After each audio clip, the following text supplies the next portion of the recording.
In this video, we're looking at the HP Omen 16 versus the Asus Republic of Gamers Zephyrus G15.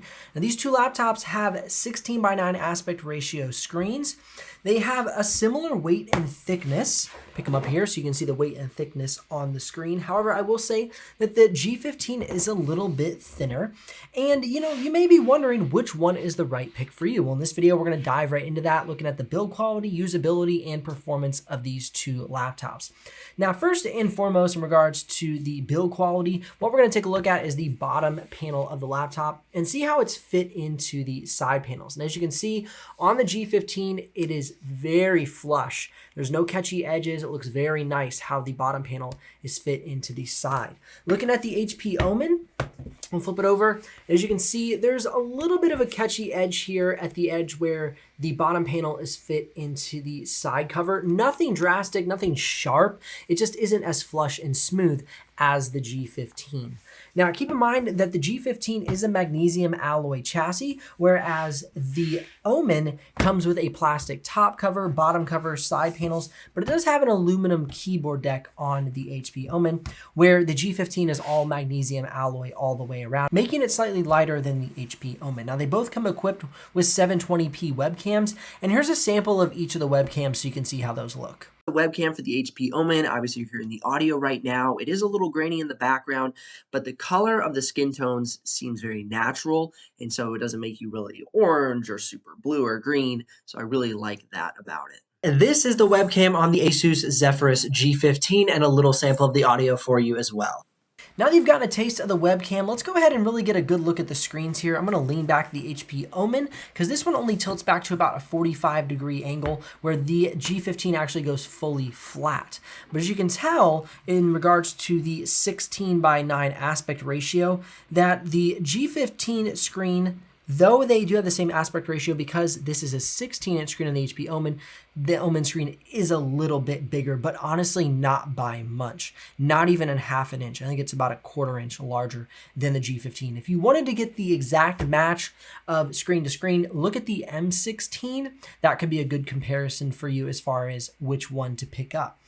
Now, the one benefit that you will have compared to the M16 by choosing the G15 would be battery life. The battery life is much better in the G15. And while we're talking about it, what are the battery life differences between the HP Omen and the G15?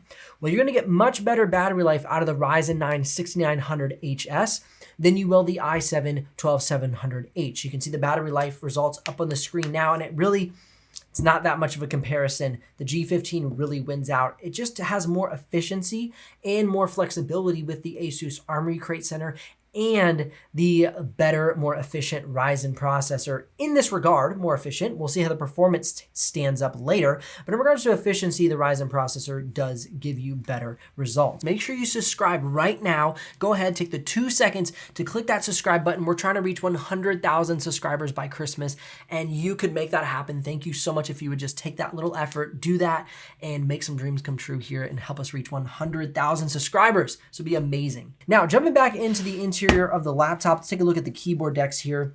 Both have the absence of a numpad. However, the HP Omen has this cluster of keys on the right side. Don't exactly love those keys. I don't find a huge benefit to this cluster here. Maybe outside of the calculator button, that would be handy to me. I do a lot of calculations on the day-to-day. And I do like the arrow keys. They're kind of set apart, making them easier to notice. However, I like the nice consolidated keyboard. You got a lot of really nice shortcuts on the G15 right here. For instance, you can go ahead and switch between fan modes very easily by just clicking function and then the fan button, or you can jump straight into the Armoury Crate Center. You can also access HP Omen's Command Center straight from the keyboard deck.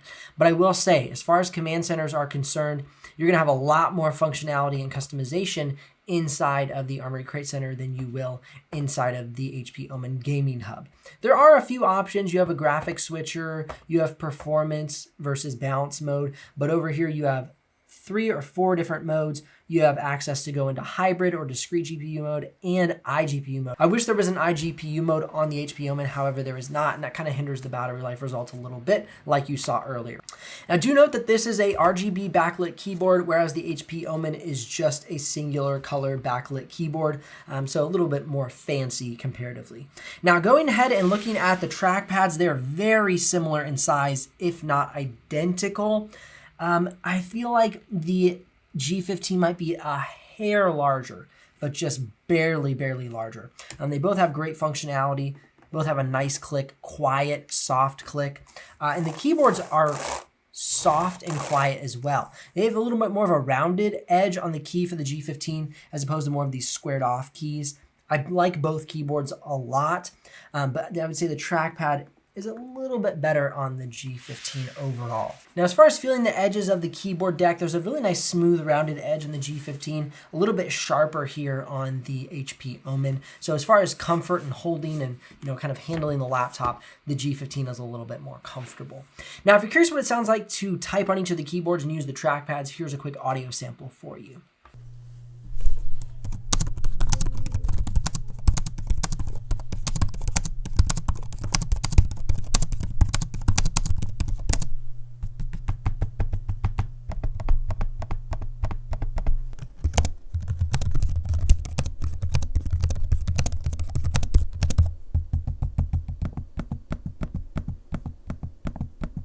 And of course, to hear what the speakers sound like, here's a quick audio sample of each of the speakers in use.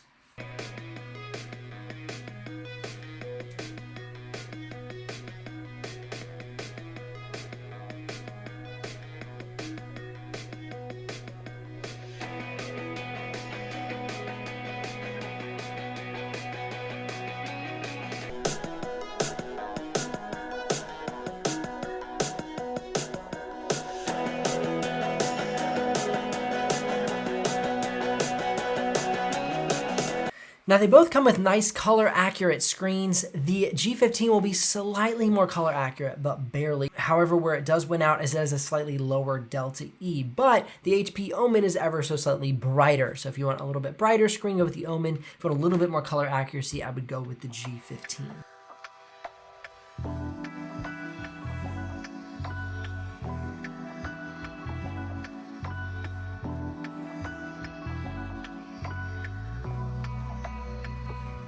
Now let's jump into the performance benchmarks. And looking at Geekbench single core and multi-core, you can see they kind of flip-flop between the two on who is the faster computer.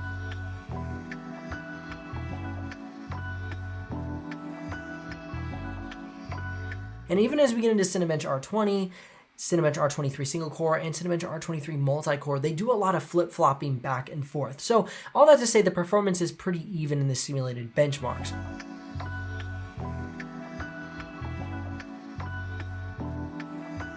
However, when we get into the Blender Classroom benchmark, you can see that the G15 does have an advantage over the HP Omen. Moving into Autodesk 3ds Max and Autodesk Maya. For Autodesk 3ds Max, they're pretty hand in hand, but when you go to Maya, you can see that the HP Omen takes a little bit of advantage over the G15. Now it switches back around, and when we get into PTC Creo, we can see that the G15 does head up the charts quite a bit compared to the HP Omen. And as we bump into SolidWorks, you can see that the G15 still holds its lead there. However, the point difference is not dramatic. They're actually quite similar in performance on all the 3D modeling benchmarks. Now, as we move into After Effects, you can see for the After Effects benchmark that the HP Omen does pull out a little bit ahead of the G15. And then for Photoshop, we see they're about neck and neck for Photoshop. So again, these laptops are very similar in regards to performance.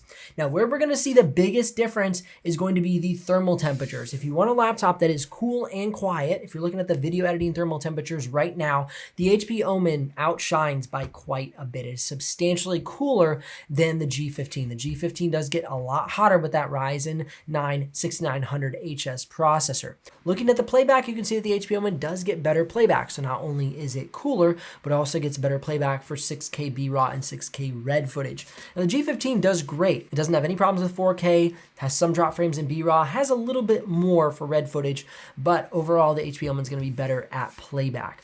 Moving into export times, they're gonna be pretty neck and neck there as well.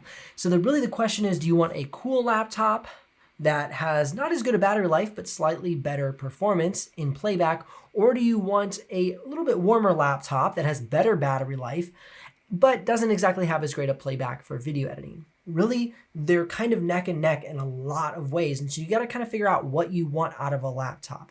Now, moving forward into DaVinci Resolve was kind of a mashup.